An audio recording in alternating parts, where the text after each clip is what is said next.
Hello, welcome to Pensions in 10 with me, David Brooks.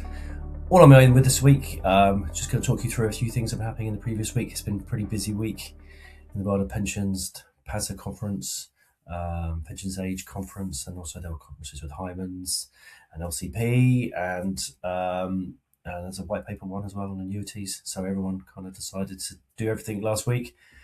So hopefully, as you're listening to this on a Tuesday, if you're on LinkedIn, or on a Wednesday, if you're getting it from the subscriber list, your hangovers have subsided. You've had a nice weekend, a nice long weekend. So this last week, what's one of the big stories that have been happening in the world of pensions? So I've got 5 things. 1, 2, 3, 4, 5. Yeah, 5 things to take you through. The first one, probably the biggest story, is from the thing that's been dominating the pensions headlines, as the passage of the Pension Schemes Bill, which is now the Pension Schemes Act. A huge piece of legislation. I'll come back to Torsten perhaps in a minute, but he did comment that in the future that people will look back at this legislation as a pretty seismic, that wasn't a direct quote, he did say seismic, but people will look back at this legislation as a major stepping stone in the way that the pension system is going to change over the next decades, and the way it's going to look for our children and even their children's children, perhaps. The way the pension system is going to be a huge change. So there's loads of things in that Pensions Act. I'm not going to go through all of the things now, but there's a lot in there around the DC space and the consolidation, and also the DB space again. Some elements of consolidation with super funds, but also the consideration of surplus. But the big thing that was being debated between the houses of in the House of Commons, between Parliament and between Commons and the Lords, is around that mandation clause. So the government wanted the reserve power to be able to effectively compel providers to invest in the way that they wanted. If they didn't, potentially lose their right to operate as an auto-enrollment provider. And for some providers, that could be seen as an existential crisis. So broad consensus within the pensions community that we don't really want the government to legislate to have the powers to compel providers how to invest, bearing in mind that these are individuals' pension funds and money. So what's happened between the toing and froing is that we now have a few little easements into the reserve power, so for a start, the assets that we're talking about, sort of the private market style assets, are more clearly defined in the legislation. So it can't just be anything. So that's good news. FCA TPR will be asked to give their opinion on the market and what's going on, and whether there's any pressures that have been to play on providers not investing in this way and with members' best interests. And there's 2 elements where members' best interests come in. So that's the first one. So are they how are they seeing that how the market is behaving, and if members' best interests are being protected by not investing in these things? The government give their assessment of how the progress is going on the way to allocating funds to these markets. So presumably, if the government is wanting to use this power, they'll be being critical of the pension industry, saying you're not going far enough, fast enough. But they would need to set that out. And schemes are able to defend themselves. So schemes, if there's a suggestion they're not investing in the right way, they'll be able to say, well, the reasons why we're not are an X, Y, Z. But again, its expectation is that explanation will be based on members' best interest and the reason they're not doing it. And then the FCA or TPR, depending if it's a master trust or a GPP, will then give their opinion on whether that's reasonable. That's a reasonable conclusion to come to. So what they've tried to do, I think what the Lords have tried to do, is try to make this reserve power as a high hurdle as possible to be used. I think we would all, well, not all, I can't speak for everybody, but I think there's still a consensus that we'd rather this wasn't there. But the watering down of that power does make it a little harder for the government to use. There's also some changes to the sunset clauses and things. I think they has to be used by 2032, and by 2035 the power disappears. I don't know how that really happens, or how that would work, or how that could be changed, perhaps. But that's what the Act says. So that's gone through. There's been a few comments in the press in the last few days as well. I put a press release out as an SPP talking about all the consultations that are now going to be coming through. So we've been talking about all these big items that's now going to be for the remainder of this year and into next, and probably beyond. Lots of consultations away the finer detail of lots of these things and how they work. So we'll keep an eye on those, and we'll update you on Pensions in 10 in the future. Right, moving on Well, actually, move on to another bit of legislation. So the salary sacrifice legislation went through as well. So that's the cap on pension contributions, and the salary sacrifice arrangement can now capped at £2,000 a year. That's confirmed as coming in. There was talk again about that going up to 5,000. The Lords preferred it to be higher, but that didn't happen, and so it's at £2,000, and that's going to come through in April 2029. Still a few years to get our heads around how that will work in practice and how the implications will affect savers, but that's now in law as well. Talking about future laws and other things that are changing, so normal minimum pension age is going to rise in 2028, and was it 27? Oh, I've gone blank, but 27, 28, something like that.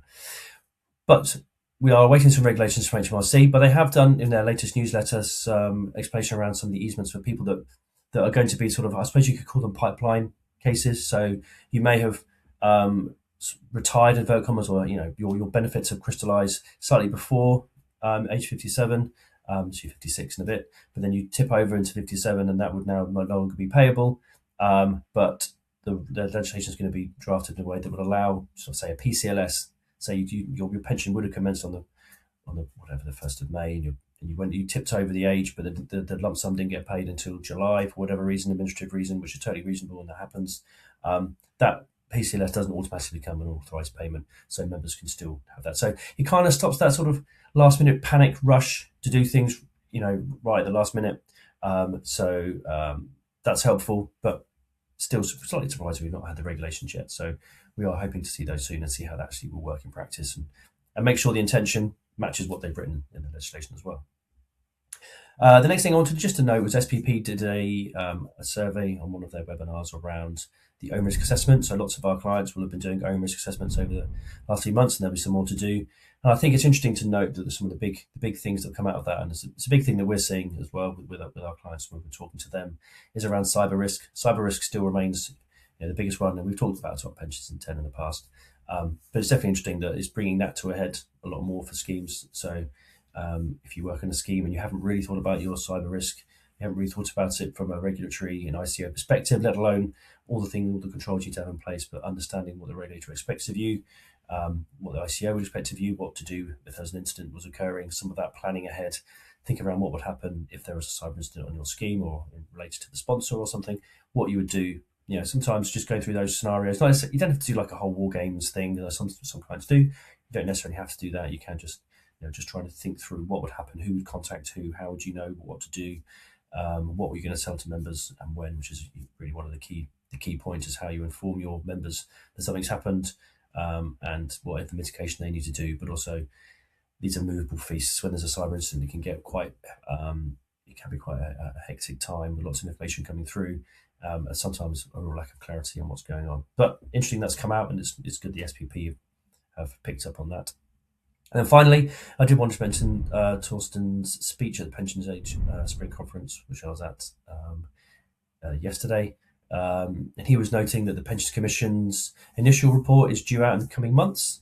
And he was being quite bullish about the fact that he would be keen to implement those recommendations. But we'll have the interim report first, and I think the full report will be coming through later next year. And he did, in his speech, and it was quite, I was bullish a minute ago, but it felt like a politician's speech. So there was lots of contextualising of where the pension space is now and the achievements that the Labour government feel they have done and why they're going in the direction they're going.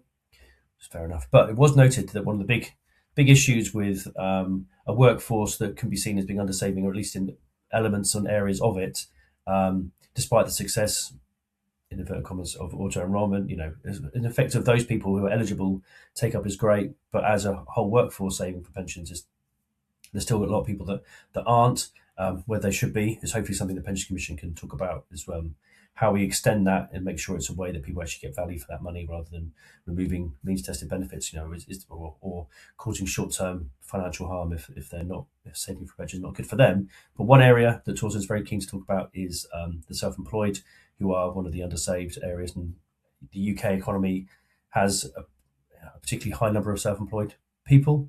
And he was suggesting this was an unsolvable problem. Well, not unsolvable, but he hasn't heard a solution yet that he thinks is viable. So, it's an open invitation to the industry. If you know how to solve the problem of self-employed people not saving for a pension, then I think Torsten would like to hear from you.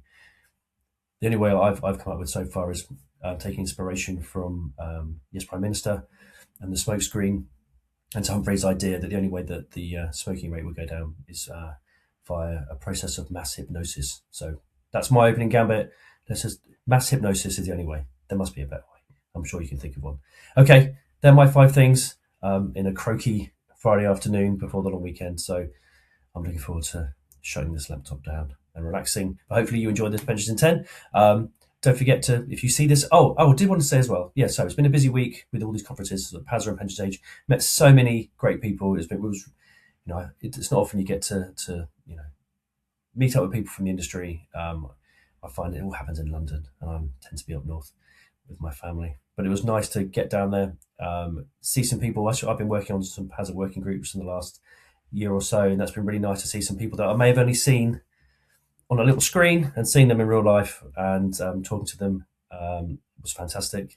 Going out for a few drinks as well that evening was great as well, although my head is still quite sore. But yes, it was great to see some people at all the events, and some people. I even saw someone who I used to speak to on the end of the telephone, Sam Chandler from Lumira. She used to work somewhere else.